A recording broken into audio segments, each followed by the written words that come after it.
There's an unhealthy habit many people have called overthinking. For example, you make a small mistake at work.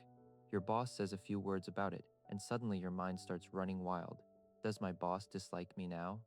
The economy isn't good lately. Will I be the next one to get laid off? Or maybe you greet a colleague on the way home from work, but they respond with a blank expression. That night, lying in bed, you keep replaying it in your head. Do they have a problem with me? Did I do something wrong? If you often experience situations like these, you should pay attention. You might be caught in what psychology calls rumination.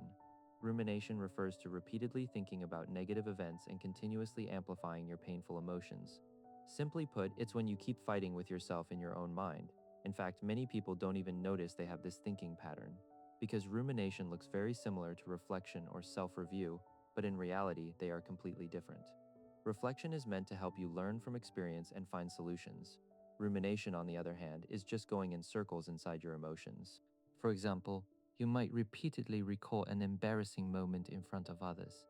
You start labeling yourself with all kinds of negative descriptions, thinking you're worthless, and as a result, your negative emotions only grow stronger. It's like struggling in a swamp. The harder you struggle, the deeper you sink. So why do people develop this thinking pattern? Psychologists point out that rumination often hides a tendency toward excessive self-criticism, and this tendency is usually closely related to childhood experiences. For example, when you were young, maybe your parents had very high expectations. They often told you things like, "Don't make excuses. Why can others do it, but you can't?" Over time, these high expectations can make a child feel that they are only good enough when they reach the ideal standard in their parents' minds. This gradually leads to perfectionist tendencies as the child grows up, something psychologists sometimes call the over-preparation syndrome. Before starting anything, the person keeps asking themselves, "What if I fail? What if it causes serious losses?" While doing the task, they can't stop worrying, "Will this go smoothly?" And even after the task is finished, they still keep picking apart the result, feeling that it wasn't perfect enough. On top of that, parents' high expectations are often accompanied by a lack of sense of self-worth. The child begins to believe that they are only worthy of love and recognition when they succeed.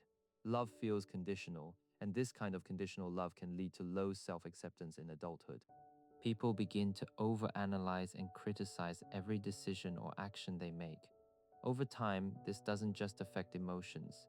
It may also trigger anxiety, depression, and even eating disorders.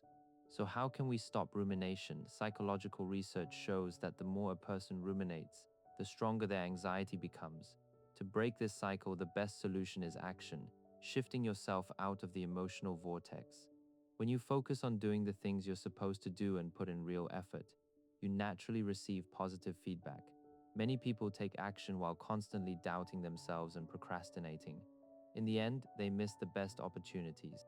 In reality, success often depends on how many times you try. The more attempts you make, the higher your chances of success. The more you believe in yourself, the easier it becomes to achieve your goals. If you temporarily can't control your thoughts, you can deliberately schedule them into your day by setting a rumination time. For example, give yourself 30 minutes every day where you allow yourself to think about the problems that bother you. Once the time is up, you end the rumination mode and return your attention to work or relaxation. Doing this helps you regain control over your thoughts and reduces meaningless mental exhaustion. Most importantly, learn to accept the imperfect parts of yourself. Be a little more compassionate toward yourself and allow imperfect things to happen. Keep building your inner strength, because when your mind becomes strong enough, you will realize something. Many of the things that once troubled you were never really problems at all.